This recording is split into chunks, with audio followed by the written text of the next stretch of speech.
केदारनाथ धाम उत्तराखंड के 4 धाम और पंच केदार में से एक, जहां हर साल लाखों भक्त महादेव की दर्शन के लिए इस कठिन यात्रा को करते हैं। तो आइए इस वीडियो में जानते हैं कि कैसे केदारनाथ यात्रा 2024 में आप लोग कर सकते हैं, और साथ ही जानते हैं कि किन चीज़ों का, किन बातों का आपको इस साल खासा ध्यान रखने की ज़रूरत है। तो वीडियो शुरू करने से पहले मेरे साथ एक बार ज़रूर से कहिएगा, हर हर महादेव, जय भोलेनाथ।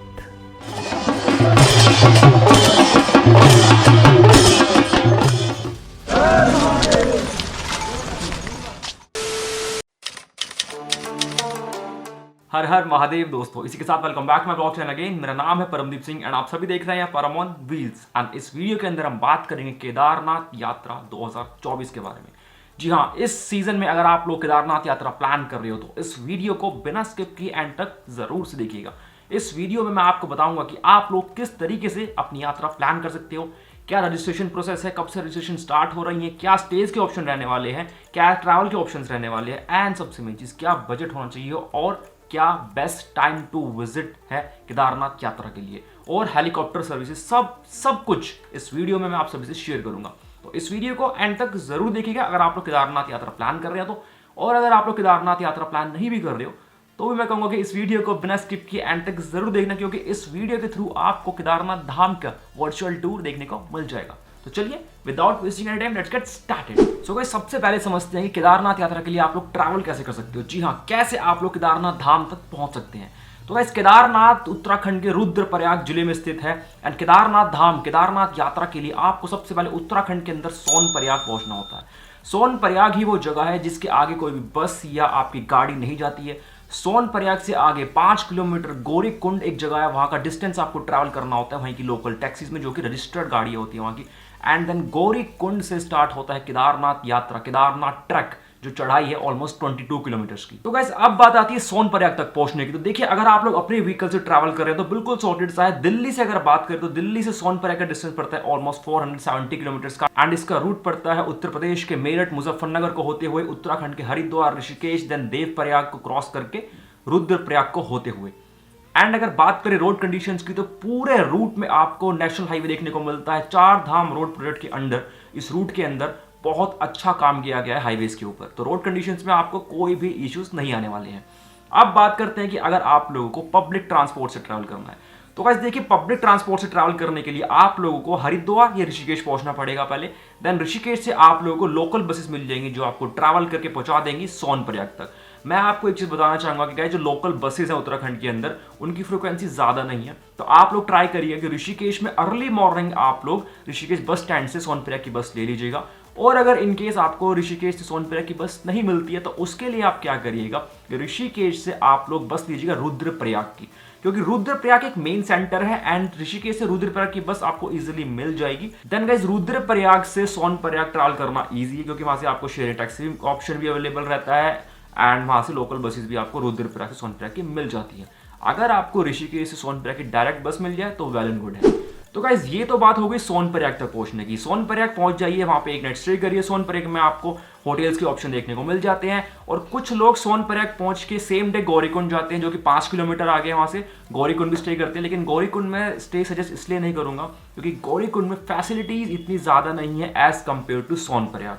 तो सोनप्रयाग में आप लोग स्टे करिए एंड नेक्स्ट डे आप लोग 5 किलोमीटर का सफर सोनप्रयाग से गौरीकुंड का, जो कि वहां की लोकल शेयरिंग टैक्सीज में आपको कवर करना होता है, जो कि 50-100 रुपए पर पर्सन चार्ज करते हैं, उसमें आप ट्रैवल करिए। देन गौरीकुंड से आप लोग अपनी ट्रैकिंग स्टार्ट करिए। अभी वीडियो में आगे आपको ट्रैकिंग के बारे में ही बताऊंगा कि ट्रैकिंग के रास्ते में क्या क्या चीजें आपको देखने को मिलती है, क्या क्या ध्यान आपको रखना है। उससे पहले बात कर लेते हैं केदारनाथ यात्रा के रजिस्ट्रेशन प्रोसेस के बारे में, जिसमें बहुत कंफ्यूजन भी रहता है लोगों को, क्योंकि इस साल 10 मई को सुबह 7 बजे केदारनाथ धाम के कपाट ओपन हो रहे हैं। सो गाइस, केदारनाथ यात्रा के रजिस्ट्रेशन के लिए आप लोगों को उत्तराखंड टूरिज्म की वेबसाइट है, उस पर विजिट करना होगा, जो कि है registration and tourist care.uk.gov.in। इस पे जब आप लोग ओपन करेंगे तो अभी आप लोगों को कुछ ऐसी विंडो देखने को मिलेगी। देखिए आज की तारीख है 26 मार्च एंड अभी रजिस्ट्रेशन स्टार्ट नहीं हुए। तो जब रजिस्ट्रेशन स्टार्ट हो जाएंगे तो आप लोग इस वेबसाइट पे विजिट करिएगा और यहाँ से आप लोग रजिस्ट्रेशन कर सकते हैं। जब रजिस्ट्रेशन ओपन हो जाएंगे तो इस वेबसाइट पे विजिट करने के बाद आपको रजिस्ट्रेशन करना होगा, जिसमें आधार कार्ड लगता है एंड एक पासपोर्ट साइज फोटो लगती है। ये आपका 4 धाम यात्रा का रजिस्ट्रेशन होता है। जब रजिस्ट्रेशन हो जाएगा तो उसके अंदर आपको सिलेक्ट करने का ऑप्शन आता है, जिसमें आप लोग सिलेक्ट करेंगे कि आपको केदारनाथ यात्रा करनी है या बद्रीनाथ यात्रा करनी है या दोनों करनी है। जो भी धाम की यात्रा आपको करनी है आपको सिलेक्ट करना होता है। यमुनोत्री गंगोत्री का ऑप्शन भी इसके अंदर होता है और उसी के साथ आपको डेट्स भी सिलेक्ट करनी होती है, किस डेट में आप लोग ट्रैवल कर रहे हैं। तो रजिस्ट्रेशन का प्रोसेस बहुत सिंपल है, ऑनलाइन इजीली आप लोग रजिस्ट्रेशन करा सकते हैं। एंड मैं आपको बता दूं रजिस्ट्रेशन मैंडेटरी है और अगर आप लोग ऑनलाइन नहीं भी कराते हो रजिस्ट्रेशन तो ऑफलाइन रजिस्ट्रेशन भी अवेलेबल होता है। सोनप्रयाग में भी ऑफलाइन रजिस्ट्रेशन की फैसिलिटी अवेलेबल रहती है एंड हरिद्वार और ऋषिकेश के रेलवे स्टेशन पर भी आप लोग ऑफलाइन रजिस्ट्रेशन करा सकते हैं। लेकिन मैं सजेस्ट करूंगा कि ऑनलाइन करवा लीजिए, ईजी रहता है कि ऑफलाइन रजिस्ट्रेशन में लाइन लगती है, बहुत टाइम लग जाता है। ऑनलाइन ईजी है, 10 से 15 मिनट लगते हैं हार्डली। ऑनलाइन कराइए, बेस्ट रहता है। तो गाइज ये तो बात हो गई कि कैसे आप लोग यात्रा का रजिस्ट्रेशन करा सकते हैं, क्या ट्रैवल के ऑप्शंस रहने वाले हैं। अब बात करते हैं स्टेज एंड बजट को लेकर और सबसे मेन चीज ट्रैकिंग। अगर आप लोग पैदल यात्रा कर रहे हैं तो उसके लिए मैं आपको बताना चाहूंगा, सपोज कि आप लोग ने अपनी यात्रा शुरू करी, आप लोग डे 1 सोनप्रयाग पहुंचे, वहां पे आपने स्टे किया। सोनप्रयाग के अंदर आपको होटल हर वैरायटी में देखने को मिल जाएंगे, यानी कि हर बजट के अंदर 1500, 1200, 1000, 2000 डिपेंडिंग अपॉन योर कन्वीनियंस। तो आप लोगों को एक नाइट वहां स्टे करना है, देन आप ट्रैकिंग करके जाएंगे। अगले दिन आप मॉर्निंग में ट्रैक स्टार्ट करेंगे गौरीकुंड से। तो आप लोग मान के चलिए 10 से 12 घंटे का समय तो आपको लगने ही वाला है। तो इसलिए मैं आपको सजेस्ट करूंगा कि कम से कम आप लोग मॉर्निंग में 7 से 8 बजे तो ट्रैक स्टार्ट कर दीजिएगा, जिससे कि आप लोग शाम तक केदारनाथ टेम्पल तक पहुंच जाए। अब बात करते हैं गाइस ट्रैकिंग की। जब आप लोग गौरीकुंड से ट्रैक स्टार्ट करेंगे तो आपको वहां पे बोर्ड दिखाई देगा जिस पर लिखा होगा 16 किलोमीटर, कोई कहेगा 19 किलोमीटर का ट्रैक है। लेकिन मैं आपको फैक्ट्स के साथ बता देता हूं कि ये टोटल ट्रैक जो 22 किलोमीटर का है। वो इसलिए क्योंकि गाइस पहले ये जो ट्रैक था कम होता था। 2013 में जो डिजास्टर रहता उससे पहले 2013 के डिजास्टर के बाद बहुत रास्ता डैमेज हो गया था। उसके बाद नया रास्ता बनाना पड़ा था, कि घूम के गया था, जिसकी वजह से रास्ता ज्यादा हो गया है। तो अब अगर करंट सिचुएशन की बात करें तो ऑलमोस्ट 22 किलोमीटर का ट्रैक है। जब आप लोग गौरीकुंड से ट्रैक स्टार्ट करते हैं तो रास्ते में आपको खाने पीने के ऑप्शंस देखने को मिल जाएंगे, बट इनके प्राइसेस थोड़े ज्यादा रहते हैं। अगर वाटर बोतल या जूस वगैरह कुछ भी लेते हो 10-20 रुपए आपसे एक्स्ट्रा लेते हैं। वो इसलिए क्योंकि वो सामान लोड करके इतनी हाइट पर चढ़ाते हैं, तो इसलिए वो चार्जेस थोड़े ज्यादा लेते हैं। और उसके बाद आपको सबसे पहला रेस्ट पॉइंट यहाँ पे देखने को मिलता है जंगल चट्टी। यहाँ पे आपको ढाबे वगैरह के ऑप्शन देखने को मिल जाते हैं। यहाँ पे आप लोग एक रेस्ट स्टॉप ले सकते हैं। जंगल चट्टी में आपको फ्री वाईफाई फैसिलिटी भी देखने को मिलती है। इतना कुछ खास तो वाईफाई काम करता नहीं है वहाँ पे, लेकिन वो फैसिलिटी है वहाँ पे प्रोवाइडेड। अगर बात करें नेटवर्क्स की तो वो भी मैं आपको बता दूंगा। इस ट्रैकिंग के रास्ते में नेटवर्क्स कहीं आते हैं कहीं नहीं आते हैं, चाहे जियो हो या एयरटेल हो, तो नेटवर्क के भरोसे मत रहिएगा। ट्रैकिंग के रास्ते में कैश अपने साथ जरूर से रखिएगा। हाँ, एक बात जरूर है कि केदारनाथ टेम्पल पर पहुंचने के बाद वहां पे आपको नेटवर्क्स मिल जाएंगे, जियो एयरटेल दोनों के। तो जंगल चट्टी से जब आप लोग आगे बढ़ेंगे तो आपको जगह देखने को मिलती है भीमबली। भीमबली एक जगह है जहां पे आपको first aid facility, medical facilities वगैरह भी देखने को मिल जाती हैं। गाइस एक चीज मैं आपको यहाँ पे मेंशन करना चाहूंगा, बताना चाहूंगा अपने पर्सनल एक्सपीरियंस से। भीमबली से 2 रास्ते डाइवर्ट होते हैं। एक रास्ता राइट साइड से नीचे की तरफ जाता है और एक रास्ता लेफ्ट साइड से ऊपर की तरफ जाता है। आगे जाके दोनों ही रास्ते मेन रास्ते में मर्ज होते हैं, लेकिन मैं आपको सजेस्ट करूंगा आप लोग राइट साइड वाले रास्ते में जाइएगा। वो थोड़ा सा इजी है। अगर आप लोग लेफ्ट साइड का रास्ता लेंगे ना, वो बहुत ही ज्यादा खड़ी चढ़ाई है। मैंने दोनों रास्ते एक्सपीरियंस करे, इसलिए आपको बता रहा हूँ।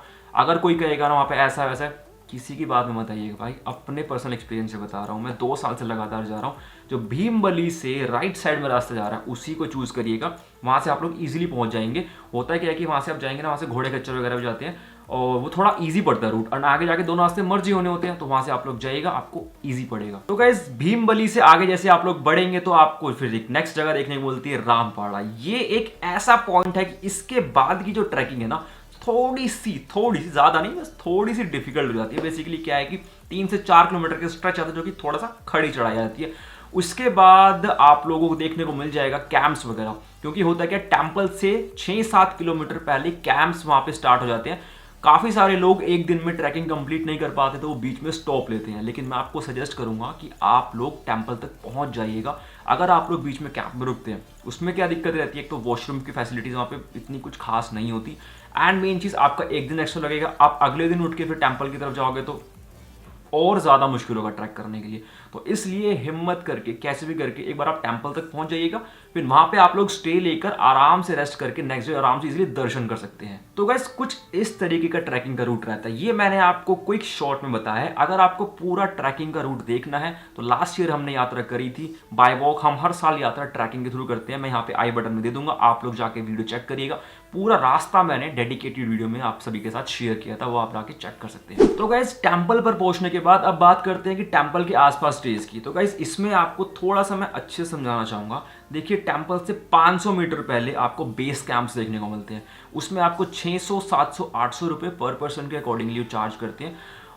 अच्छी ऑप्शन है वो रहने के लिए, लेकिन वहाँ पे वॉशरूम का थोड़ा सा इशू हो जाता है क्योंकि कैंप्स बने होते हैं वॉशरूम वो पब्लिक वाले होते हैं, तो वो आप लोगों को मैनेज करना पड़ेगा। अगर कर सकते हैं 600-700 रुपये पर पर्सन में आप लोग वहाँ स्टे कर सकते हैं। और गाइस दूसरा ऑप्शन वहाँ पे स्टे का है कि टेंपल के पास वहाँ पे प्राइवेट होटल्स बने हुए हैं।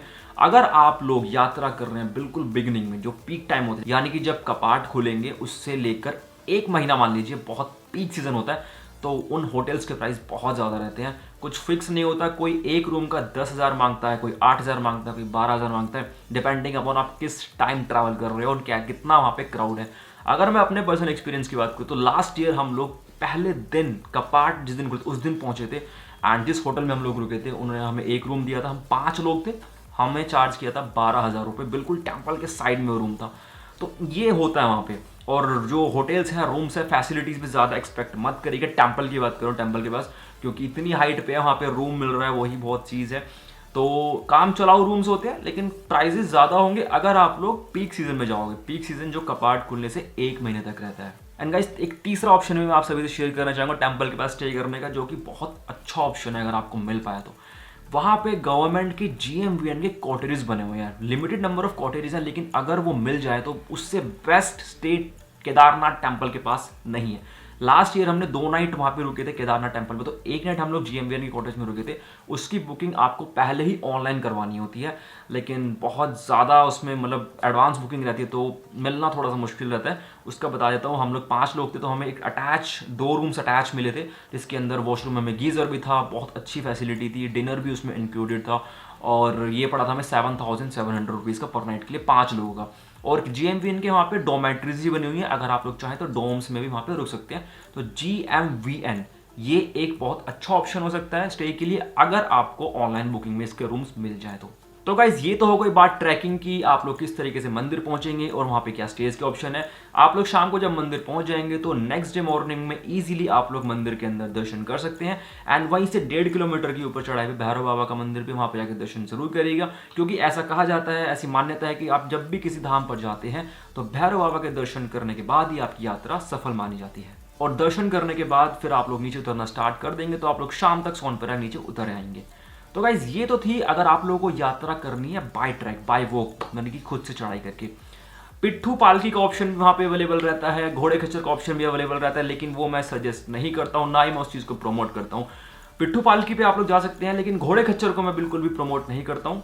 अगर किसी का एज इशू है, किसी को चलने में दिक्कत है तो एक अलग बात है, लेकिन मैंने खुद देखा है 2 साल में मैं जब गया हूँ 2 साल से, तो बहुत ज़्यादा वहाँ पे यंग लोग जो चल सकते हैं वो फिर भी घोड़ों के ऊपर बैठ के जाते हैं। इतनी कठिन चढ़ाई है और घोड़ों का वहाँ पे बहुत बुरा हाल होता है, हर साल न्यूज़ भी इस चीज़ को कवर करता है, फिर भी लोग नहीं मानते। यंग लोगों के लिए बोल रहा हूँ कि अगर आप लोग चल सकते हैं, कैपेबल हैं, तो बाय वॉक करिए यात्रा। नहीं चल सकते हैं, नहीं जाना चाहते चल के, तो हेलीकॉप्टर बुकिंग करा लीजिए, हेलीकॉप्टर सर्विस अवेलेबल है, लेकिन जानवरों को कष्ट मत दीजिए। ये हाथ जोड़ के मेरी आप सभी से इस वीडियो के थ्रू रिक्वेस्ट है, जानवरों को कष्ट देने से महादेव भी खुश नहीं होंगे। ज़रा सोच कर देखिएगा, पशुपतिनाथ कहा गया है उन्हें। तो गाइज ये थी सारी चीज़ें, रजिस्ट्रेशन की, ट्रैकिंग की सारी चीज़ें। अब बात एक मुझे बतानी है आपको हेलीकॉप्टर से रिलेटेड। अगर आप लोगों को यात्रा करनी है हेलीकॉप्टर से, तो गाइज हेलीकॉप्टर के लिए 3 हेलीपैड्स बने हुए हैं। जब आप लोग जाएंगे ऋषिकेश से आगे बेसिकली सोनप्रयाग तक, बीच में 3 जगह पड़ती है, गुप्तकाशी, फाटा एंड सिरसी। ये 3 जगह हेलीपैड्स बने हैं, यहाँ 3 जगह से हेलीकॉप्टर की सर्विस अवेलेबल रहती है। गुप्तकाशी से अगर आप लोग हेलीकॉप्टर बुक करते हैं तो उसका प्राइस 7,500 समथिंग रहता है। फाटा एंड सिरसी से अगर आप लोग हेलीकॉप्टर बुक करते हो 6,000, 5,800 अराउंड 6,000 अराउंड रहता है। ये दोनों साइड का फेयर मैंने आपको बताया। एंड हेलीकॉप्टर बुकिंग आप लोगों को एडवांस में करवानी होती है, जो कि ऑनलाइन होती है, यहाँ पे वेबसाइट में मेंशन कर दूंगा। जब आप लोग 4 धाम यात्रा का, अपना केदारनाथ यात्रा का रजिस्ट्रेशन करवा लेंगे तो आपको एक रजिस्ट्रेशन नंबर मिलेगा।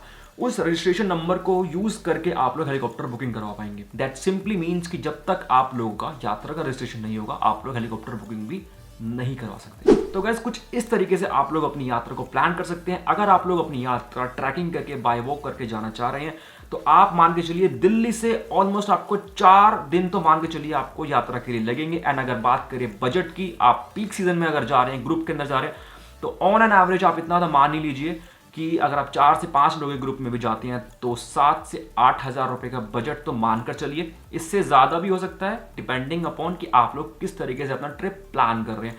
एंड मैं भी सीजन में जाऊंगा दोबारा से, जब कपाट ओपन होंगे फर्स्ट डे जाएंगे तो वो वीडियोस मैं आप सबको दिखाऊंगा, जरूर शेयर करूंगा। तो चैनल को सब्सक्राइब करके बेल आइकन याद से प्रेस कर लीजिएगा। एंड अगर आप लोग मेरे साथ जाना चाहते हो, अगर आप लोग मेरे साथ ट्रैवल करना चाहते हो तो आप लोग मुझे इंस्टाग्राम पे डीएम करिए, हम साथ में भी ट्रिप प्लान करेंगे, साथ मिलकर चलेंगे, साथ मिलकर भोले बाबा के दर्शन करेंगे। और कोई क्वेरी हो तो भी आप लोग मुझे कमेंट सेक्शन में बताइएगा, मैं जरूर से आपको रिप्लाई करूंगा। एंड या मुझे आप डीएम कर सकते हैं इंस्टाग्राम पे, वहां भी आपकी सारी क्वेरीज का आंसर जरूर मिलेगा। एंड जब रजिस्ट्रेशन स्टार्ट हो जाएंगी तो रजिस्ट्रेशन स्टार्ट होगी वो भी मैं आपको अपडेट जरूर दूंगा, तो आप लोग मुझे इंस्टाग्राम पे जरूर से फॉलो कर लीजिएगा। तो गाइस इस वीडियो में फिलहाल इतना ही रखते हैं। केदारनाथ यात्रा से जुड़ी जानकारी मैंने आपसे शेयर करनी थी, कैसे यात्रा प्लान कर सकते हैं, कब यात्रा ओपन हो रही है, सारी चीजें। उम्मीद करता हूं कि मैंने सारी चीजें शेयर कर दी होंगी। अगर कुछ चीजें रह गई होंगी तो आप लोग मुझे कमेंट सेक्शन में पूछिए, मैं जरूर आपको रिप्लाई करूंगा, या फिर आप मुझे इंस्टाग्राम पर डीएम कर दीजिए। इस वीडियो को यहीं पर ही समाप्त करते हैं, मिलते हैं किसी नई जगह में किसी नई वीडियो के साथ। Till then bye bye and take care. और बहुत ध्यान रखिए अपना, खुश रहिए, मुस्कुराते रहिए और भोले बाबा की कृपा सब पर बनी रहे, यही दुआ है। हर हर महादेव।